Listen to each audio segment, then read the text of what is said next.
Hello and welcome. I'm your host, Victoria Benyon, and the founder of the Victoria Benyon Podcast Booking Agency.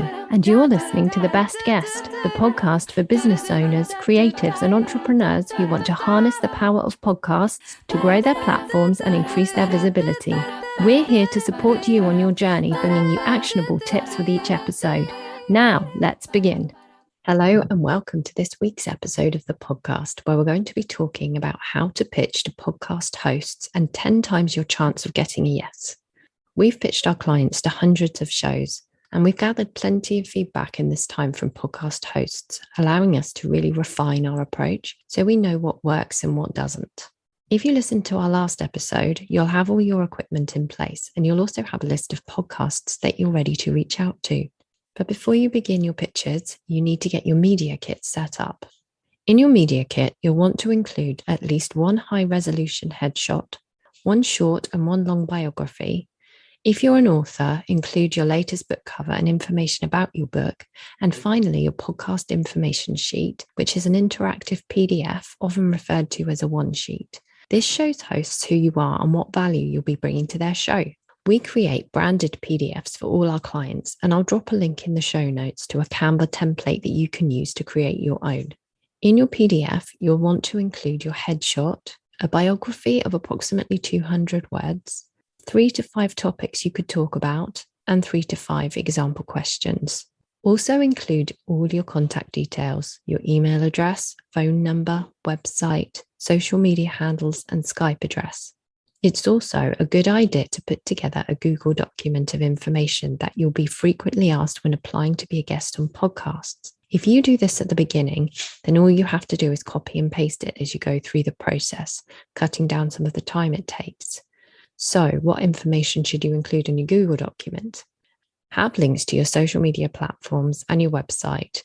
Also make a note of how many followers you have on social media and on your email list, as some hosts will ask for this. It's important the 3 to 5 questions you include demonstrate the value you'll bring as a guest. So avoid questions about you, because this information will come out during the interview. A host is likely to ask where you're speaking to them from. They'll read your biography. So pull out questions that will make you stand out from others in your field. Think about what makes you different. For example, one of our author clients includes the question, how do you successfully marry serious topics with humor in your writing? Another client includes, how did you consistently grow your company by at least 50% per year for 5 years? So you can see these questions are quite unique to each guest. Once you have your media kit set up, you are ready to write your podcast pitch.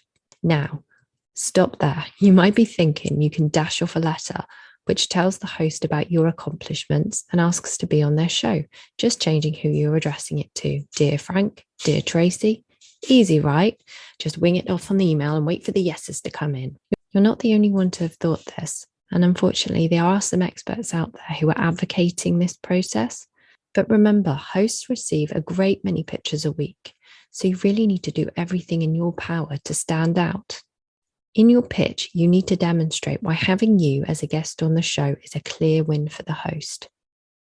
And be honest. If you've only recently discovered their show, say that. Really avoid the generic statement, I love your show. If there was something in an episode that you really connected with, let them know.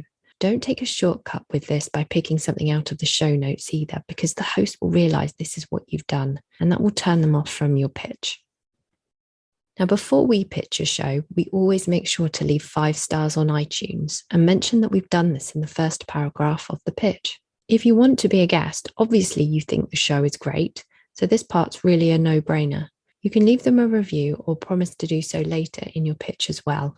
We've found that this really goes down well with hosts because they're working hard to build their audience. So this means a lot to them. And they will often respond thanking us for taking the time to listen to the show and to leave them 5 stars. Another thing you'll want to do in your pitch is let the host know that you understand who their audience is. You can do this by saying, given your audience's interest in X, would they be interested in learning about X? As we talked about in the last episode, you can find out a lot of information about who a podcast's audience is by looking at the description in iTunes. Once you've done that, you need to tell the host briefly why you're qualified to help with this topic. Include some bullet points about what you could talk about. If they've created an episode on something related to the topic you want to cover, you could say, on this episode, you talked about X. Following on from that conversation, I could talk about Y. Before you sign off, you should also tell the host what you will do for them. Be clear about how you intend to help them spread the word about their show on your platforms. And if you have a sizable audience, mention this, but don't worry if you don't. If it's a podcast you're really keen to be a guest on, think what else you could offer the host. We've had clients who offer a copy of their book for the host to give away to their listeners, and other clients who have created specific lead magnets for a show, such as a training or a workbook. Make sure you include a link to your media kit where the host can access your information. This makes their life easier, as they know they won't have to chase you for everything they need if you appear on their podcast. Now, what's the best way to send your pitch? It doesn't have to be via email. Reach out in the way the host requests. They'll often put a note on their website if they have one, or on their social media. This could be via social media. You could also send them a Loom message or an audio message. And that's it, you're all set. Good luck with your pitching. And if you need any support, don't hesitate to get in touch with us at victoriabenyon.com. Thank you so much for listening to the Best Guest podcast today. I'll talk to you again in the next episode.